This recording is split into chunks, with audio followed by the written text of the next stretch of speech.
For 3 centuries, the galaxy knew humans as the peacekeepers. The mediators. The ones who would always arrive in their pristine white ships to negotiate treaties and prevent wars. Every spacefaring species had stories about the calm, diplomatic humans who seemed to have no interest in military conquest or territorial expansion. They were wrong. The Terran diplomatic vessel, Harbinger, drifted silently through the Centauri sector, its white hull gleaming under distant starlight. On the bridge, Captain Devon Walsh watched the tactical display with cold eyes as 2 heavily armed raiders approached his supposedly defenseless ship. Final confirmation received, Captain, First Officer Neoter Kalu reported, her fingers moving across the holographic interface. These are the same vessels responsible for the massacre on New Haven Colony. 3,000 civilian casualties, including 500 children. Walsh nodded slowly. For decades, the Crimson Talon Syndicate had been growing bolder, believing that humans were too committed to peace to stop them. Today, that illusion would shatter. All crews to battle stations, Walsh ordered quietly. Maintain peaceful appearance until my mark. Throughout the ship, hidden compartments slid open as crew members moved with practiced efficiency. The Harbinger, like all human vessels, was far more than it appeared. Behind its peaceful white exterior lay the culmination of 300 years of carefully concealed military advancement. The raiders drew closer. On their bridges, alien commanders likely smiled at the easy prey before them, another human diplomatic vessel to plunder. The Harbinger's passive scans showed their weapons powering up. They are hailing us, Communications Officer Jun Park announced. Put them through. A harsh voice filled the bridge. Human vessel, power down your systems and prepare to be boarded. Resist, and we will destroy you. Walsh allowed himself a small smile. This is Captain Walsh of the Terran Diplomatic Corps. We are aware of your actions on New Haven. For centuries, humanity has maintained peace in this galaxy. Today, you will learn why the galaxy's predators never dared to make us prey. Before the raiders could respond, Walsh gave the order. Weapons free. Show them what we really are. The Harbinger's transformation was beautiful and terrifying. Its pristine white hull rippled as metamaterial plates shifted, revealing weapon ports that had never been fired outside of secret training exercises. Quantum phase cannons, technology the galaxy thought impossible, emerged from hidden recesses. Multiple target lock achieved, Weapons Officer Marcus Rivera reported calmly. All systems showing green. The raiders attempted to retreat, their engines flaring desperately. Too late. The Harbinger's first salvo reduced one raider to molecular dust. The second raider managed to fire a single shot, which dissipated harmlessly against shields that shouldn't have existed on a diplomatic vessel. Open broadcast on all frequencies, Walsh ordered. Let everyone hear this. Throughout the sector, communication systems crackled to life. Every species within range would hear what followed. This is Captain Walsh of the Terran diplomatic vessel Harbinger. For 3 centuries, humanity has chosen peace. We have mediated your conflicts, protected your treaties, and helped build a stable galaxy. Some mistook our preference for peace as weakness. Today, that misconception ends. The remaining raider tried to jump to FTL. The Harbinger's gravity wells, another supposedly impossible technology, held it in place. Humanity has never been weak. We chose peace because we remember war. Because we know what we are capable of. The Crimson Talon Syndicate has forced our hand. Let this serve as a reminder to all who would threaten the peace we have built: humanity is not your prey. The Harbinger's final shot split the second raider in half, its antimatter core containment failing spectacularly. The explosion lit up the sector like a newborn star. In the following hours, across thousands of light-years, the galaxy watched as other diplomatic vessels revealed their true nature. The Crimson Talon Syndicate's bases, hidden in asteroid belts and nebulae, were systematically destroyed by ships that had visited them dozens of times as peaceful mediators. On distant worlds, alien leaders gathered in emergency sessions as the truth dawned on them. Every human diplomatic mission, every peaceful outpost, every scientific expedition, they had all been wolves in sheep's clothing. The humans hadn't needed to hide warships among their peaceful vessels. Every vessel had been a warship in disguise. In the Harbinger's command center, Walsh received the first reports from across human space. The synchronized strike had been perfect. 3 centuries of intelligence gathering, disguised as diplomatic missions, had given them the location of every significant threat to galactic peace. Send word to command, he ordered. Phase 1 complete. The galaxy now knows what we are. As the Harbinger moved to its next target, its white hull now transformed into sleek battle grey, Walsh thought about the history books that would record this day. The day humanity stopped pretending. The day the galaxy learned to fear the species that had walked among them as peacekeepers. The day the galaxy learned that humanity's peace had always been a choice, not a necessity. News of the Harbinger's transformation spread through the galaxy like a shockwave. On the Galactic Council's central station, representatives from 100 species gathered in an emergency session. The massive chamber, usually filled with measured diplomatic discussions, now buzzed with fear and uncertainty. High Chancellor Zexlar of the Arctarian Empire rose to speak, his crystalline form reflecting the chamber's lights. We have all seen the footage. The humans, our peacekeepers, our mediators, have revealed themselves to be warriors beyond anything we imagined. Their technology, their coordination, their power, they could have conquered us all centuries ago. The Harbinger wasn't alone. Across known space, every human diplomatic vessel had shed its peaceful disguise. The Crimson Talon Syndicate, which had terrorized the outer sectors for decades, was being systematically erased from existence. Aboard the transformed battlecruiser Peacekeeper, formerly known as the diplomatic vessel Olive Branch, Admiral Victoria Torres watched tactical displays showing the coordinated human assault. Her ship led a task force deep in Syndicate territory, targeting their supposed secret fortress in the Magellan Nebula. Multiple contacts ahead, announced Tactical Officer James O'Neill. Crimson Talon capital ships. They are moving to surround us. Torres smiled grimly. For years, she had visited this station as a diplomatic envoy, drinking with Syndicate leaders while her ship's passive sensors mapped every weapon emplacement, every shield generator, every potential weakness. They still think they know what we're capable of, she said. Let's educate them. All ships, combat formation Delta. Show them what we've been hiding. The human task force moved with impossible precision. Ships that had presented themselves as lumbering diplomatic vessels now demonstrated maneuvers that defied known physics. Quantum-linked targeting systems, technology the galaxy had deemed theoretical, allowed their weapons to fire in perfect synchronization. The Syndicate fleet didn't stand a chance. On New Terra, the human colony that had long served as their diplomatic headquarters, Supreme Commander Nathaniel Chen addressed the combined forces of the Terran Defense Fleet. Millions of soldiers and crew members, previously disguised as diplomatic staff and cultural attaches, stood at attention. For 3 centuries, Chen's voice boomed across the parade ground, we have maintained our vigil. We watched as species rose and fell. We intervened diplomatically when we could. We prepared militarily when we had to. Today, their mask comes off. Behind him, massive hangar doors opened, revealing rows of advanced warships that had been hidden beneath the planet's surface. Each vessel represented decades of secret technological advancement, improvements made while the galaxy thought humans were focused solely on peaceful pursuits. In the Centauri sector, Captain Walsh's Harbinger led a battle group toward the Syndicate's largest shipyard. The facility's defenders scrambled to mount a response, but their tactics were painfully predictable. The Harbinger had observed their training exercises dozens of times during diplomatic visits. Enemy vessels launching, Rivera reported from his weapons station. Detecting 90+ hostile contacts. Walsh nodded calmly. Execute Pattern Omega.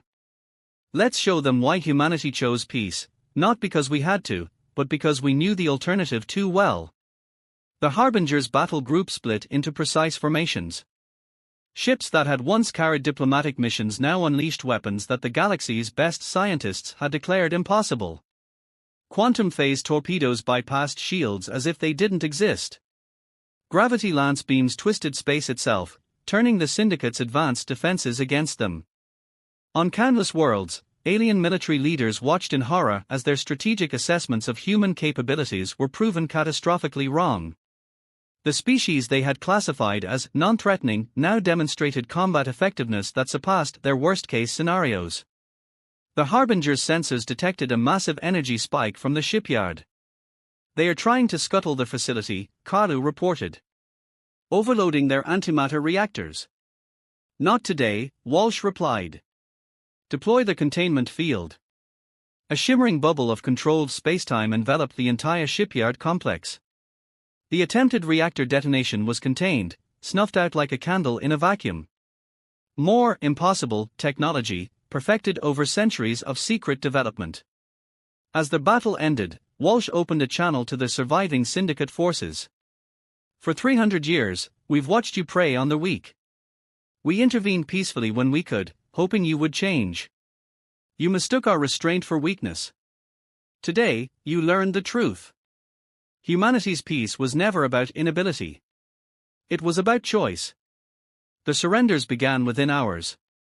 Across the galaxy, Crimson Talon forces laid down their arms rather than face the unleashed might of humanity.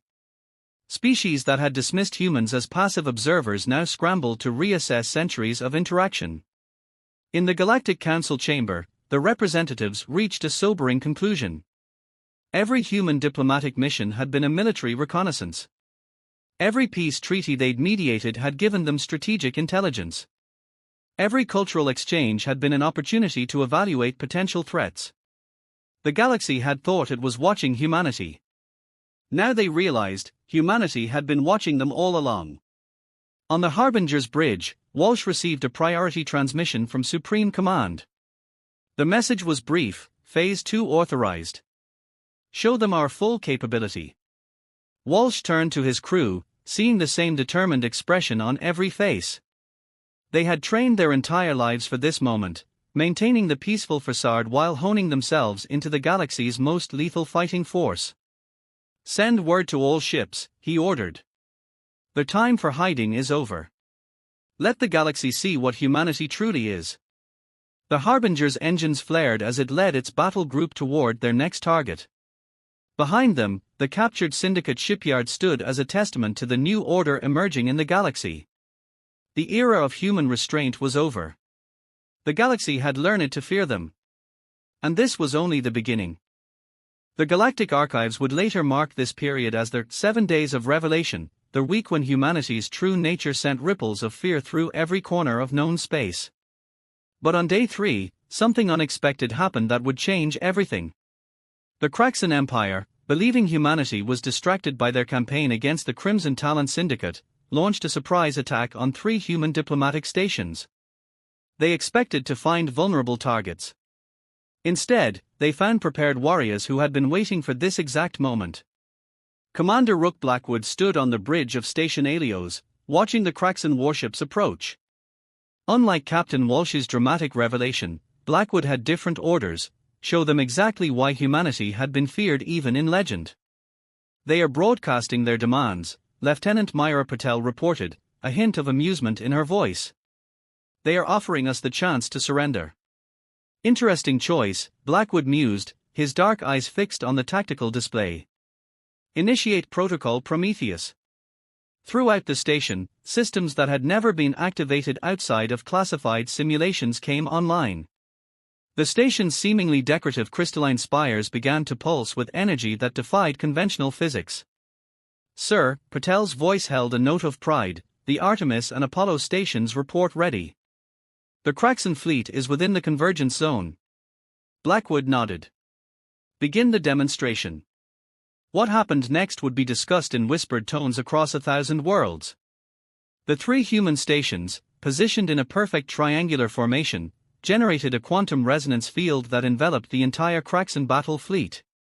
Their advanced shields, their powerful weapons, their state-of-the-art engines, all went dead. "Open a channel," Blackwood ordered. "Let's educate our friends about humanity's other capabilities."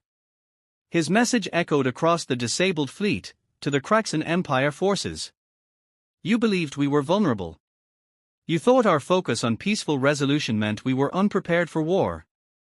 allow us to demonstrate why the ancient texts of a dozen worlds speak of humanity with trembling reverence.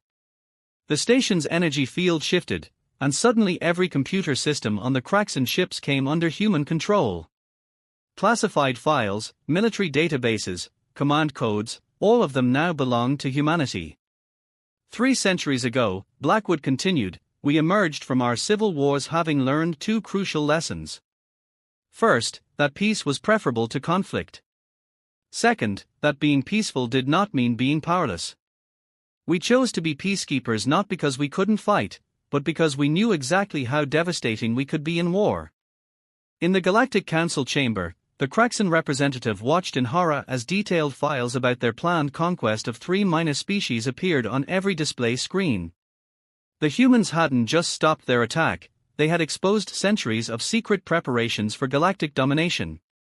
Supreme Commander Chen received the report with grim satisfaction. The Kraxan Empire had played right into humanity's hands, giving them the perfect opportunity to demonstrate another facet of their power. Broadcast the next phase, he ordered. Across human space, vessels of all sizes began to emerge from hidden dimensional pockets, an entire reserve fleet that had existed out of phase with normal space. The galaxy had thought they knew humanity's military capabilities. They hadn't seen a tenth of it. On the edge of Kraxan space, Admiral Torres's task force arrived at their capital world. Not to attack, but to deliver a message. The Peacekeeper's massive form shifted, its hull reconfiguring into a shape that made orbital defense stations' target locks fail completely. We know about the slave worlds, Torres transmitted. The secret research stations. The genetic experimentation facilities. We've known for decades. We gave you chances to change, to choose a better path. You chose aggression instead. Now, you get to see why the galaxy's apex predators learned to fear humans long before we revealed ourselves. With surgical precision, human ships across Kraxan space disabled their military installations. Not with weapons, but with technology so advanced it appeared magical to most observers. Quantum fields that turned matter itself into inert forms. Energy waves that rewrote computer systems at their most fundamental level. In the Galactic Council, more revelations emerged. The humans had maintained their role as peacekeepers while simultaneously preparing countermeasures for every species' military capabilities. They had built their diplomatic stations at locations that formed perfect strategic networks. Every peace treaty they had negotiated had included clauses that, when properly interpreted, gave them legal authority to intervene against aggressors. Humanity, High Chancellor Zexlar announced to the stunned chamber, has been playing a game so long-term, so elaborate, that we never saw it. They created the peace we all enjoyed, while ensuring they could end any conflict decisively if needed. Back at Station Alios, Blackwood watched as the Kraxan fleet hung powerless in space. Send the final message, he ordered. Throughout the galaxy, on every communication channel, in every major language, humanity's declaration was heard: we are not unleashing our military might because we want to rule. We reveal it because you need to understand. Humanity's dedication to peace is not born of weakness, but of wisdom. We know what we can do in war, and we choose peace instead. Remember this demonstration. The next one won't be so gentle.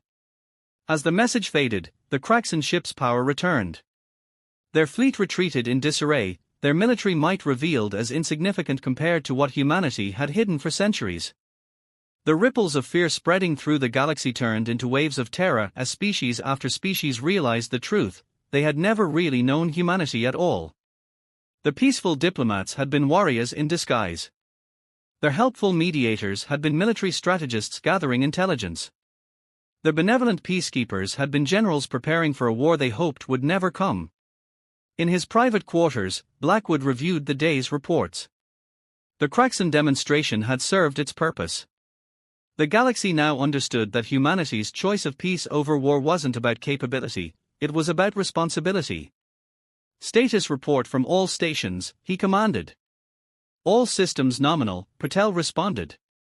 The Kraxan fleet is in full retreat. And sir, we're receiving surrender messages from 12 other species who were planning similar attacks. Blackwood smiled. Sometimes, the greatest victory wasn't in winning the war, it was in making others too afraid to start one. Day 4 of humanity's revelation brought the galaxy's worst fears to life. The Drachnid Collective, the oldest and most technologically advanced civilization in known space, decided to challenge humanity's growing influence. They would soon regret this decision. Grand Admiral Thaddeus Kane stood on the bridge of the Terran flagship, Retribution, formerly disguised as the diplomatic vessel, Harmony. The massive view screen showed the approaching Drachnid fleet, 5,000 warships, the largest armada ever assembled in galactic history. "They still don't understand," Kane said softly, his scarred face reflected in the reinforced windows. "Even after everything they've seen, they still think this is about ships and weapons." The Drachnid transmission came through, arrogant and clear. "Human forces, you have upset the balance of power that has maintained order for millennia. Surrender your new technologies and return to your role as peacekeepers, or be destroyed." Kane's response was simple: begin the Thanatos Protocol. Across human space, thousands of quantum beacons activated simultaneously. These devices, hidden in plain sight as navigation markers and communication relays, had another purpose entirely. They began to resonate, creating a web of energy that encompassed entire sectors. On the Drachnid flagship, Supreme War Master Kexthor watched in confusion as his tactical displays began showing impossible readings. "What trickery is this?" he demanded. The answer came in the form of a transmission from Kane. "For centuries, you thought you were the most advanced species in the galaxy. You never asked yourselves why humans, with our primitive technology, were so effective at peacekeeping. Today, you learn the truth." The quantum web pulsed, and suddenly every piece of Drachnid technology more advanced than basic life support simply stopped. Not damaged, not destroyed, their technology simply refused to work within the quantum field humans had created. "Impossible!" Kexthor raged. "No species has this level of technological control." Kane's voice was calm. "We do. We always have. Your civilization spent millennia advancing your technology. We spent that time understanding the fundamental laws of reality itself. Your weapons are impressive. Our science rewrites the rules they operate on." In the Galactic Council chamber, representatives watched in stunned silence as humanity demonstrated power beyond their comprehension. The Drachnid fleet, pride of the galaxy's oldest civilization, hung helpless in space, their mighty weapons reduced to elegant sculptures. "Let me tell you a story," Kane's voice echoed across every communication channel in the galaxy. "When humanity first achieved faster-than-light travel, we discovered something terrifying. We weren't just reaching for the stars, we were touching the fabric of reality itself. We learned that technology wasn't about building bigger ships or stronger weapons. It was about understanding the universe's operating system." The Retribution's hull shifted, its surface flowing like liquid metal as it reconfigured itself. The ship grew, changed, became something that defied conventional physics. Other human vessels followed suit, revealing forms that made the Drachnid ships look like children's toys. We chose peace because we had glimpsed what real war could be. Not war with ships and soldiers, but war that could unravel the laws of physics. We became peacekeepers not to prevent your conflicts, but to ensure that no species ever learned enough to start a war that could break reality itself. To demonstrate his point, Kane activated another system. In the space between the fleets, a small portion of reality simply changed. A sphere of space about a kilometer wide transformed, its physical laws altered to the point where light moved backward and time flowed sideways. "This is a fraction of what we can do," Kane continued. "A taste of the power we've held in check for centuries. We didn't hide our strength because we were afraid. We hid it because we knew that once the galaxy saw what we could do, everything would change." The sphere of altered space dissolved, reality snapping back to normal. But the message had been sent. This wasn't just about military might or advanced technology. Humanity had mastered sciences that other species hadn't even theorized possible. Supreme Commander Chen's voice joined the broadcast. "To all species of the galaxy, humanity's role is changing. We will no longer hide what we are. We will no longer pretend to be less than we are. The peace we helped maintain will continue, but now you understand why we are its guardians. One by one, the Drachnid ships regained power. Their mighty fleet, which had arrived ready for war, now retreated in silence. They had come expecting to fight an upstart species. Instead, they had encountered something beyond their comprehension. In the following hours, the galaxy's power structures underwent a seismic shift. Species that had been preparing for war suddenly sought peace. Empires that had planned conquests now requested diplomatic talks. The balance of power hadn't just shifted, it had been completely rewritten. On the Retribution's bridge, Kane received confirmation that the Drachnid fleet had left the sector. Send word to all commands, he ordered. Phase for complete. Prepare for final revelation. His XO, Commander Yuki Tanaka, looked at him curiously. Sir, after what we've shown them today, what else could there be? Kane's expression was grave. Today we showed them why they should fear us. Tomorrow, we show them why they should thank us for choosing peace. As the Retribution resumed its true form, news spread across the galaxy. Humanity hadn't just changed the rules of warfare, they had rewritten the very nature of power itself. And they weren't finished yet. The galaxy had learned to fear humanity's power. Soon, they would learn to be grateful for humanity's restraint. On the seventh day, humanity revealed the truth that would forever change the galaxy's understanding of their role. The final revelation wasn't about power or fear, it was about why humanity had hidden in plain sight for 3 centuries. The massive holographic projection appeared simultaneously in every major population center across known space. Supreme Commander Chen stood before the gathered representatives of every spacefaring species, his expression solemn. You have seen our power, he began. You have learned to fear us. Now, learn why we chose to be your guardians instead of your conquerors. The projection shifted, showing images that made even the most hardened military leaders gasp. Vast, dark shapes moving between galaxies. Entity-level threats that defied comprehension. Forces that could devour entire civilizations. Humanity didn't advance our technology to dominate you, Chen continued. We advanced because we detected something coming. Something that threatens not just our species, not just our galaxy, but reality itself. In the Galactic Council chamber, High Chancellor Zexlar watched as classified human footage played. It showed human ships, in their true, reality-bending forms, engaging massive entities in the space between galaxies. Silent battles fought with weapons that altered the fundamental constants of the universe. For 3 centuries, Chen's voice resonated with conviction. We have stood as a silent wall between this galaxy and forces that would unmake everything you know. We maintained peace among your civilizations not just because we valued harmony, but because we needed you to survive. To grow. To be ready. Admiral Kane's Retribution led a fleet of transformed human vessels to the edge of known space. There, they revealed what humanity had been hiding all along, a massive defense network spanning the galaxy's outer rim. Reality warping technologies and quantum phase barriers that protected every species, whether they knew it or not. The Crimson Talon Syndicate wasn't destroyed because they threatened peace, Commander Blackwood explained from Station Alios. They were eliminated because they were unknowingly creating weak points in our defensive grid.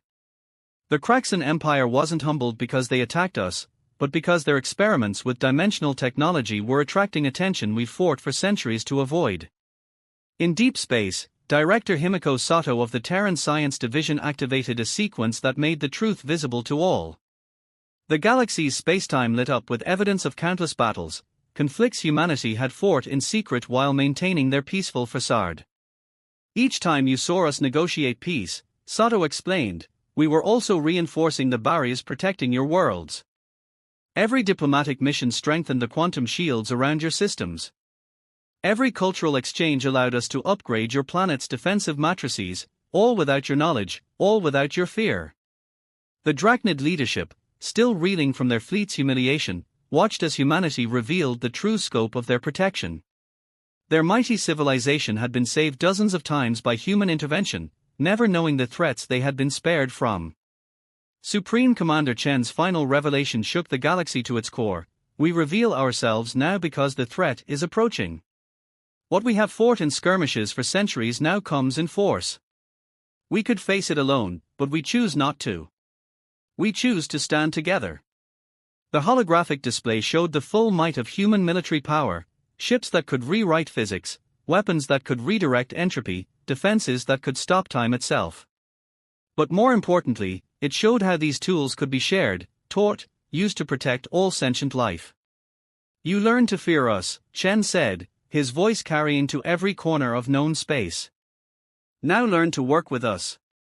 The galaxy didn't need another empire, it needed guardians. That's what we've been all along. Not just peacekeepers, but protectors against a threat most of you never knew existed. Across the galaxy, military commanders and political leaders faced a choice. The species that had hidden such power, that could have conquered them centuries ago, was offering partnership instead of dominance. In the following hours, something unprecedented happened. The fear of humanity began to transform into something else: respect, gratitude, and hope. Species that had cowered before human power now stood ready to join their cause. From his command center on Earth, Chen watched as the responses flooded in. Every major civilization pledged their support to what would become known as the Terran Defense Accord. Not out of fear, but out of understanding. Send the final message, he ordered. Admiral Kane's voice carried the words that would define humanity's new role. For centuries, we were your peacekeepers, hiding our strength so you would not fear us. Now, we stand revealed as your guardians, offering our strength so you need not fear what comes from beyond. The galaxy learned to fear us, now let the things that lurk between the stars learn to fear us all. As the message faded, humanity's ships resumed their vigilant positions along the galactic rim. But now they were joined by vessels from a dozen species, all working together to strengthen the barriers against the approaching threat. The galaxy had learned to fear humanity's power. But in doing so, they had discovered something far more important: why humanity had chosen to use that power for protection rather than dominion.